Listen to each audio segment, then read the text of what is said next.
अपना विषय चल रहा था 4 प्रकार की कृपा के बारे में, थोड़ा सूक्ष्म रूप से समझना। तो 4 प्रकार की कृपा कौन कौन सी बताई? ईश्वर कृपा, वेद कृपा, गुरु कृपा, अपने आप की कृपा। ठीक बात है ना?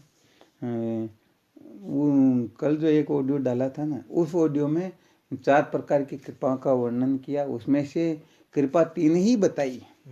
कितनी बताई? 4 नहीं बताई। इसका थोड़ा कारण था, क्योंकि जिनके हृदय में तत्व की जिज्ञासा उदय हो गई और श्रोत्रिय ब्रह्मनिष्ठ गुरुदेव उनको प्राप्त हो गए, तो अब कृपा 4 नहीं बल्कि 3 ही होगी, क्योंकि ईश्वर कृपा का फल उनको प्राप्त हो गया। या ऐसा समझना चाहिए, जब श्रोत्रिय ब्रह्मनिष्ठ गुरुदेव की प्राप्ति होती है तो वही ईश्वर गुरुदेव के रूप में अपने सामने प्रत्यक्ष होते हैं। इसलिए फिर 4 कृपा नहीं बल्कि 3 कृपा की आवश्यकता ही होती है। अब यहाँ पर क्या होता है, सबसे पहले ईश्वर कृपा, वेद कृपा और गुरु कृपा, इन 3 कृपाओं के बारे में ऐसा बताया गया है, कितने ही संतों से सुना और वर्तमान में भी सुनाते और सुनाते ही रहेंगे।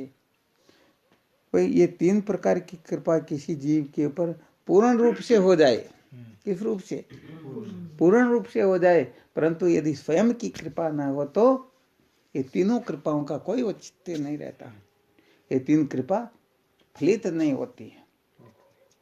तो आज थोड़ा इसी के ऊपर अपन विचार करेंगे।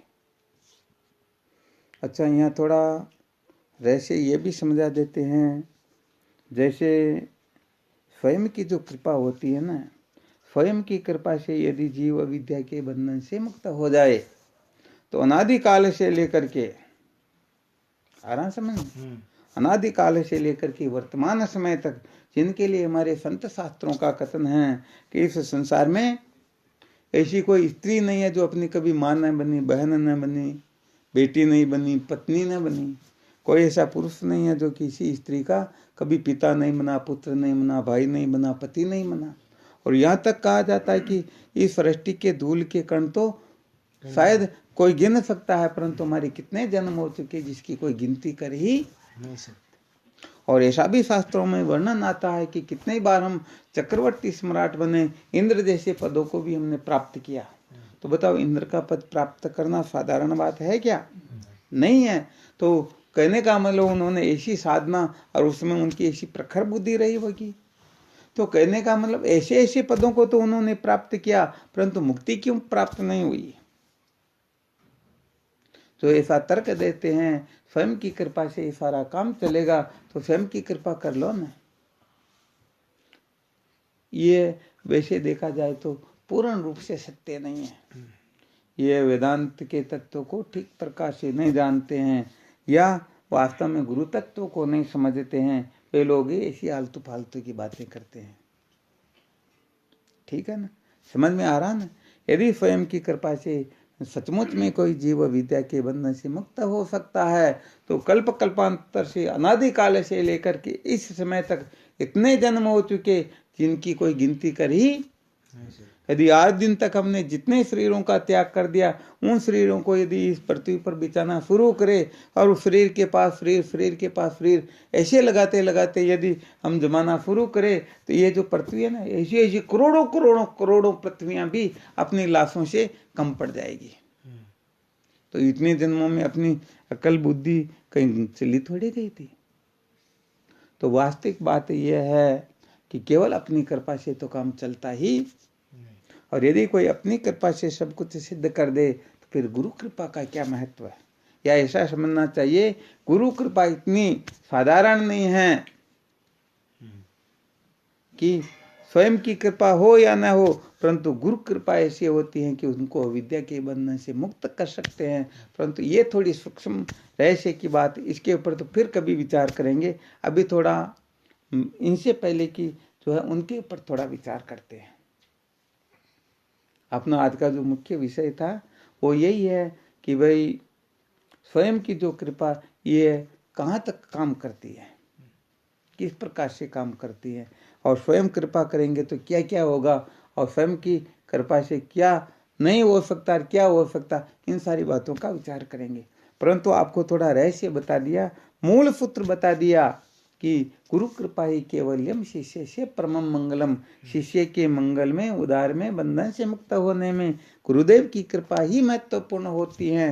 वास्तव में देखा जाए तो गुरु कृपा एक ऐसी वस्तु होती है कि आप स्वयं कृपा करो न करो, ईश्वर कृपा करे न करे, वेद कृपा न करे, परंतु गुरुदेव कृपा करे तो साधक को उसी समय जन्म मरण के बंधन से मुक्त कर सकते, इतनी पावर होती है। क्योंकि गुरु साक्षात पर ब्रह्म होता है। इसलिए कोई कह दे कि स्वयं कृपा न करे तो 3 कृपा व्यर्थ हो जाती है, ऐसी बात ही नहीं है। हाँ, यहाँ पर 2 कृपा जरूर व्यर्थ हो जाती हैं, वेद कृपा और ईश्वर कृपा तो व्यर्थ हो सकती है, परंतु गुरुदेव की कृपा तो, क्योंकि गुरुदेव कृपा किन पर करते हैं, ये बड़ा विलक्षण रहस्य। ये बात तो थोड़ा अंतर्मुख होकर के ठीक ढंग से समझना होगा, तब जाकर के ये बात समझ में आएगी। तो अभी हम विचार करेंगे, स्वयं यदि कृपा न करे तो ईश्वर की कृपा व्यर्थ हो जाती है, स्वयं कृपा न करे तो ईश्वर कभी भी कृपा करेंगे ही।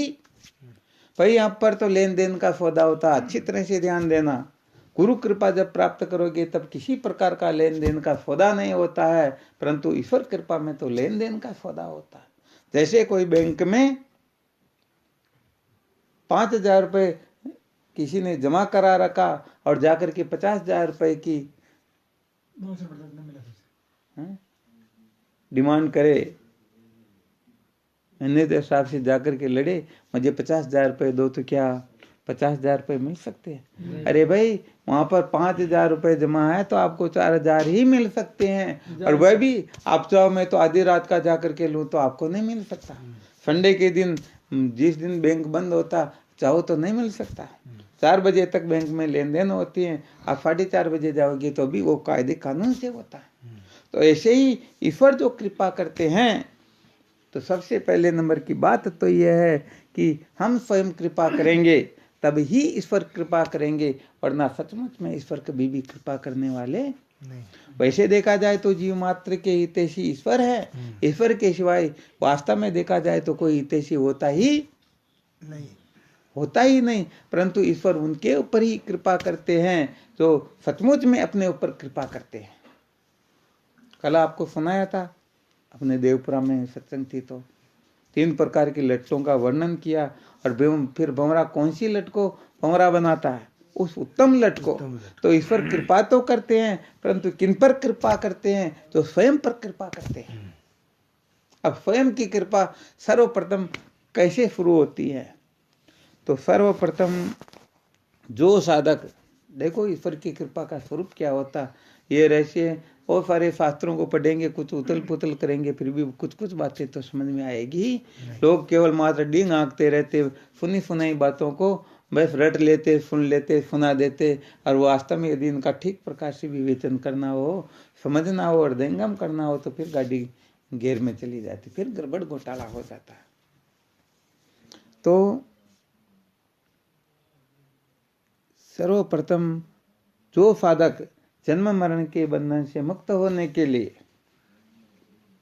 यहाँ पर ईश्वर के परम अनुग्रह का वर्णन चल रहा, ध्यान देना। ईश्वर की केवल कृपा चाहते हो तब तो कोई दिक्कत की बात नहीं, जैसे तैसे समयानुसार ईश्वर की कृपा होती रहेगी, परंतु ईश्वर का परम अनुग्रह का स्वरूप होता है, केवल अनुग्रह से मानव देह आदि की प्राप्ति हो जाती है। परंतु जब जीव के ऊपर ईश्वर का परम अनुग्रह होता है तो ईश्वरानुग्रह दे पुषाम अद्वैत वासना, अर्थात जब ईश्वर का किसी जीव के ऊपर परम अनुग्रह विशेष कृपा होती है तो उसके हृदय में अद्वैत तत्व को जानने की जिज्ञासा जागृत होती है। ब्रह्म तत्व को जानने की, को अहम कथमिदम जातम, को वे कर्ता से विद्यते, मैं कौन हूँ, परमात्मा क्या है, जगत क्या है, ये जीव जन्म मरण के चक्कर में क्यों पड़ता, कैसे टूटा जाता है।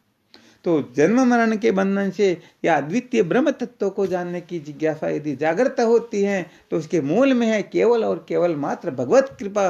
बिना भगवत कृपा के कभी भी ऐसी जिज्ञासा जागृत हो सकती ही।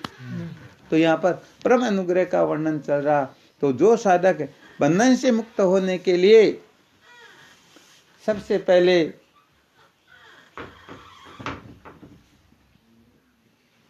कर्म और उपासना। वेद में कितने कांड है? कर्म और उपासना। तीसरा कर्म कांड, उपासना कांड और ज्ञान कांड। आ गया समझ में? तो सर्वप्रथम बंधन से मुक्त होने के लिए चित्त शुद्धि की ओर जो प्रवृत्त होगा, ये सबसे पहले स्वयं की कृपा का स्वरूप है। इससे पहले 10 दोषों का त्याग करना, धर्म के 10 लक्षणों को धारण करना, 7 व्यसनों से दूर रहना, ये बातें तो पहले ही समझ में आ गई। यदि इतना हम करेंगे तो केवल हम ईश्वर का अनुग्रह प्राप्त कर सकेंगे, परम अनुग्रह नहीं। परम अनुग्रह प्राप्त करने के लिए निष्काम भाव से क्या करना होगा? कर्म योग का सेवन करना होगा, निष्काम भाव से। ठीक है ना? तो निष्काम भाव से कर्म और उपासना का यदि कोई सेवन करेगा तो क्या होगा? उनके मल और विक्षेप दोषों की निवृत्ति हो जाएगी। तो बताओ, ये स्वयं की कृपा से हो रहा या किन की कृपा से हो रहा? स्वयं कृपा करोगे, अर्थात वेदोक्त साधन भजन करोगे, तब ही ईश्वर आप पर कृपा करेंगे, वरना ईश्वर भी कृपा करने वाले। तो देखो, स्वयं की कृपा से हम ईश्वर को कृपा करने पर मजबूर कर सकते हैं। संगठन में शक्ति होती है भाई। जैसे बहुत अधिक संगठन बढ़ जाए तो प्रधानमंत्री को भी झुकना पड़ता है। आ गया समझ में? तो कहने का मतलब, ईश्वर कृपा करेंगे। कब करेंगे? जब हम स्वयं कृपा करेंगे। तो हम स्वयं कृपा करेंगे, भगवत प्राप्ति के लिए, चित्त शुद्धि के लिए तैयारी करेंगे, और फिर निष्काम कर्म और उपासना करेंगे, तो निश्चित रूप से ईश्वर की कृपा होगी। और ईश्वर कृपा करेंगे तो क्या करेंगे? ईश्वर कृपा करेंगे तो अपने अंतःकरण में स्थित मल और विक्षेप दोनों दोषों को नष्ट कर देंगे। मल दोष का मतलब होता है जिसके अंतःकरण में मल दोष अधिक होता है, उनकी प्रवृत्ति सत्संग की ओर होती ही नहीं, संतों में उनकी श्रद्धा नहीं होती है, वो संतों के दोष देख सकते हैं। ठीक है ना? संतों को चोर डाकू बदमाश समझ सकते हैं, और संतों को इस धरती पर फालतू की बोझ है ऐसा समझ सकते हैं, क्योंकि वो बेचारे पापों से भरे हुए हैं। तो जिनके अंतःकरण में पाप अधिक होता है, वह सत्संग साधन भजन को महत्व देता ही। ये विशेष बात होती है। तो जब हम स्वयं निष्काम कर्म से वेदोक्त कर्म कांड का अनुष्ठान करेंगे तो उसका क्या होगा? उसका फल यह होगा कि ईश्वर कृपा करके हमारे अंतःकरण से मल दोषों को निवृत्त कर देंगे। जब मल दोष निवृत्त हो जाएगा, जैसे कहीं पर कांटा चुभ गया हो तो कितना दर्द होता है। अब कांटे को समझो निकाल दिया तो दर्द तो कम हो जाएगा, परंतु उस कांटे का जो मेल रह गया वह भी दुखी करेगा। तो कोई पाप करना तो छोड़ देता है, परंतु फिर भी मन में, इसको कहते विक्षेप दोष। अब विक्षेप दोष की निवृत्ति होती है भक्ति से, उपासना से। अब ये किनको करनी होगी? साधक को ध्यान देना अच्छी तरह से, साधक को स्वयं को करनी होगी, तब जाकर के ईश्वर भी कृपा करेंगे। अब जिनके मल और विक्षेप दोष निवृत्त हो गए, या जिनके कर्म उपासना परिपक्व हुए, उनके ऊपर ईश्वर कृपा करेंगे, मल विक्षेप दोषों को निवृत्त कर देंगे। मल विक्षेप दोषों को निवृत्त करके उसे तुरंत संतों के सानिध्य में पहुंचा देंगे। संतों से उनका क्या करेंगे? संतों से उनका संग संबंध करवा देंगे। ठीक बात है ना? ये कब होगा? जब अपने अंतःकरण से मल और विक्षेप दोष निवृत्त होंगे, तभी। यदि नहीं होगा तो फिर वो संतों से मिल भी लेंगे तो कहने का मतलब पहचान नहीं कर सकेंगे, समझेंगे नहीं। अब बताया ना, फूटी आंख विवेक की सूझ पड़े नहीं संत, हाथी घोड़ा पाल की सोई कहावे महंत। भोले जीव जो है यहाँ का साथ में 10-5 जना पर वाना संत समझ ले, या हाथी घोड़ा पाल की वाना संत समझ ले। वास्तव में संत जो होते हैं वो बड़े विलक्षण होते हैं। संत का अर्थ होता है जो सत्य से एक हो गया, सचमुच में वही संत है। और जो एक नहीं हुआ, अभी वो संत नहीं। साधक हो सकता, रास्ते में चल रहा, अभी तक सचमुच में संत नहीं है। अद्वितीय आत्म तत्व का जिनको बोध हुआ है, जो विद्या के बंधन से मुक्त हुए, वही सचमुच में संत कहलाते हैं। तो फिर ईश्वर की विशेष कृपा होगी, तो ईश्वर विशेष कृपा करेंगे तो उनको संतों का सानिध्य प्राप्त होगा, उनके हृदय में विवेक वैराग्य। क्योंकि संतों के सानिध्य से क्या होगा? सत्संग होगा, और जब हम सत्संग का श्रवण करेंगे तो क्या होगा? विवेक जागृत होगा। वास्तव में देखा जाए, चलो थोड़ा समय है या नहीं, फिर भी एक दृष्टांत तो सुन ही देते हैं।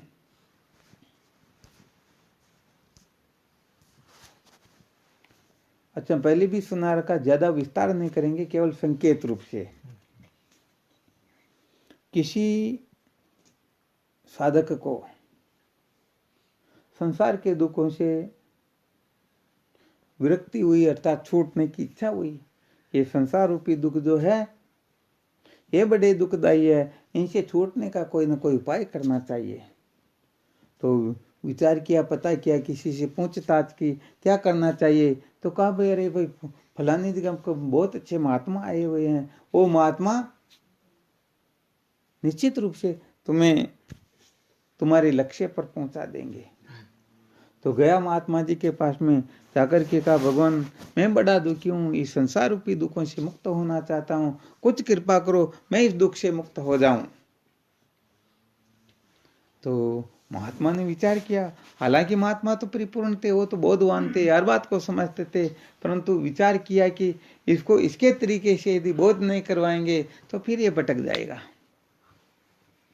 तो महात्मा ने उसे कहा, अरे भाई, संसार रूपी दुखों से तो दुखी है, इसका मतलब संसार तुम्हारे अंदर प्रवेश कर गया, वो दुख तुम्हारे अंदर प्रवेश कर गया। अब तू चाहता कि यहाँ इसे वापस छूटे, मुक्त हो, तो भाई हो सकता है, क्योंकि नियम ये है कि जो वस्तु जिस द्वार से होकर प्रवेश करती उसी से वापस निकलती है। तो शायद तेरे नेत्रों से, नेत्र रूपी द्वार से संसार रूपी दुख ने प्रवेश किया होगा, तो तू ऐसा कर, देवताओं का ध्यान कर। ध्यान करने से क्या होगा?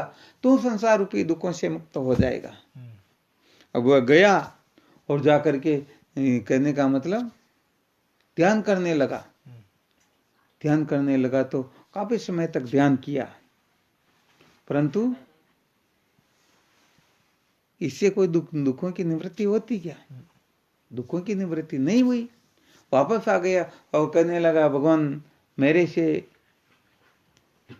मैंने काफी समय तक आपने जो बताया वो साधन मैंने किया, परंतु मेरे दुखों का अंत तो नहीं।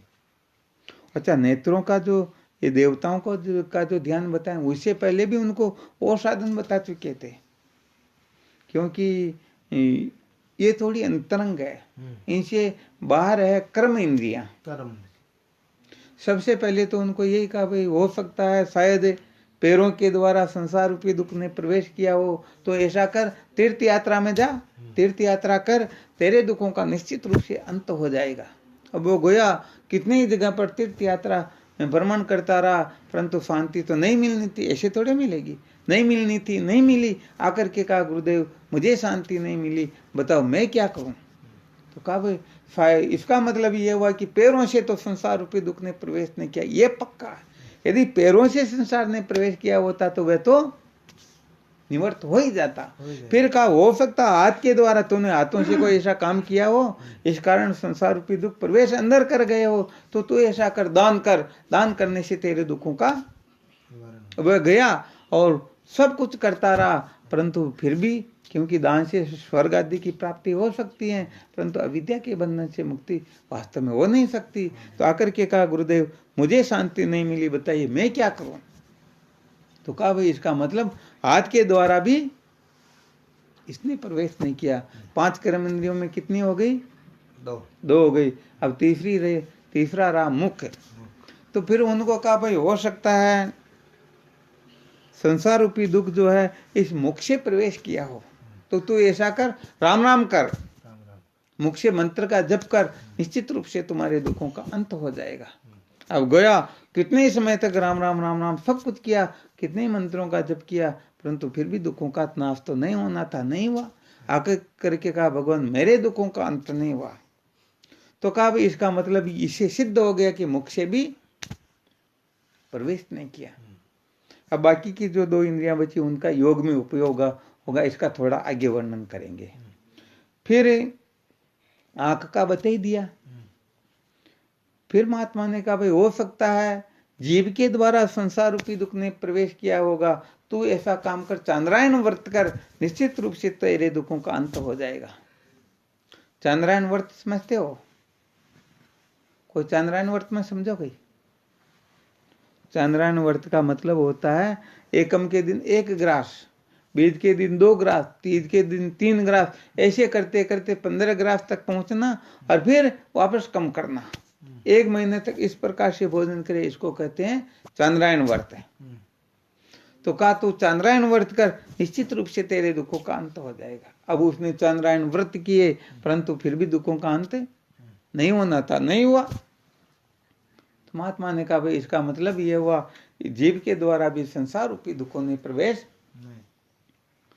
तो महात्मा ने विचार किया हो सकता 2 कर्मेंद्रियां शेष वह और नाक, इन 3 के द्वारा संसार रूपी दुखों ने प्रवेश किया होगा। तो कहा तो पतंजलि योग दर्शन के अनुसार समाधि का अनुष्ठान कर, यम नियम आसन प्राणायाम प्रत्याहार धारणा ध्यान समाधि इन 8 का सेवन कर, निश्चित रूप से तुम दुखों से मुक्त हो जाओगे। अब इन तीनों का उसमें उपयोग होता है।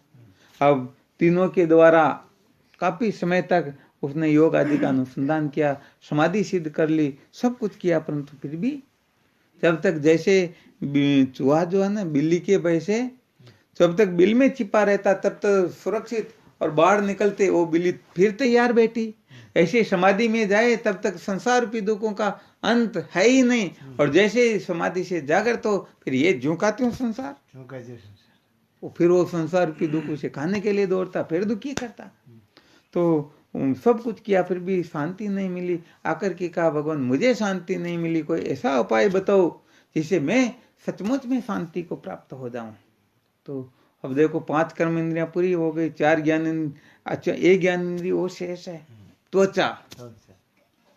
तो उसे कहा भाई हो सकता है त्वचा के द्वारा संसार रूपी दुख ने प्रवेश किया होगा, तो ऐसा कर पंचांगनी तप कर। क्या कहा? पंचांगनी तप, 84 धूनी आदि लगा लगा करके तू तप कर, निश्चित रूप से दुखों का अंत हो जाएगा। गया काफी समय तक उन्होंने पंचांगनी आदि का सेवन किया, कितना ही तप किया, परंतु फिर भी दुखों का अंत नहीं हुआ। तो आंख हो गई, नाक हो गया, जीभ हो गई, त्वचा हो गई, अब कौन सी इंद्रिय शेष रही? कान शेष रहा। 5 कर्म इंद्रियां पहले हो चुकी। तो अब महात्मा ने कहा भाई इसका मतलब ये हुआ कि इन 9 इंद्रियों से तो संसार ने प्रवेश नहीं किया।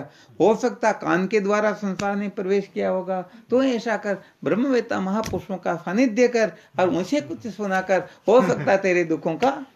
अब गया महाराज संतों के सानिध्य में बैठ करके जब सुनने लगता है तो संत महापुरुष तो कहते हैं अरे जिसको तुम दुख रूप समझते हो तो सचमुच में है ही नहीं, तुम ऐसे ही रसी को सर्प समझ करके भयभीत हो रहे हो, संसार तो कभी उत्पन्न हुआ ही नहीं, अद्वितीय आत्मा परमार्थ। तो संतों के सानिध्य में बैठ करके जब सत्संग सुनने लगा तो कुछ समय के बाद आकर के प्रणाम करके कहता भगवान आपकी कृपा से मेरा सारे का सारा दुख निवृत्त हो गया। क्या सिद्ध हुआ? कहने का मतलब सुनने से समस्त दुखों की निवृत्ति हुई। तो वहां पर 4 प्रकार की कृपाओं में बताया जा रहा था। जब ईश्वर कृपा करते हैं और संतों का सानिध्य प्राप्त होता है तो संतों के सानिध्य से सत्संग होते हैं, और जब हम सुनते हैं कि वास्तव में ये संसार जो है दुखालयम शाश्वतम, ये संसार दुख स्वरूप है, ये दुखों का घर है, ये सत्य नहीं है, ये नित्य है, तो धीरे धीरे धीरे धीरे क्या होता है, फिर विवेक जागृत होता है, फिर वैराग्य षट संपत्ति में मुक्ता जागृत होती है। ये किनकी कृपा से हो रहा? ईश्वर की कृपा से अपने भीतर ये सारे के सारे साधन जागृत हो रहे। कहने का मतलब संतों का संग मिला ईश्वर की कृपा से, और संतों के संग से जब हम उनके वचनों को सुनते हैं, वचनों को सुन करके जब अपने हृदय में इस प्रकार की समझ जागृत होती है और हम साधन संपन्न होते हैं, तो ये किनकी कृपा से? स्वयं की कृपा से, ईश्वर की कृपा से संत मिल गए। अब यदि आप ईश्वर कृपा को सार्थक करना चाहते हो तो फिर आगे की कक्षा में भी हमको स्वयं को ही बैठना होगा। जैसे समझो कोई गाय पानी नहीं पी रही है तो हम क्या कर सकते हैं? उसे खोल करके जहाँ पानी का भरा हुआ टैंक वहीं ले जा सकते हैं। फिर भी न पिए तो हम उसके मुंह को पकड़ करके पानी के लगा सकते हैं, और फिर भी न पिए तो क्या होगा? फिर तो कुछ नहीं हो सकता। तो ईश्वर की कृपा से हमें अंतःकरण के मल विक्षेप दोषों से छुटकारा मिल गया।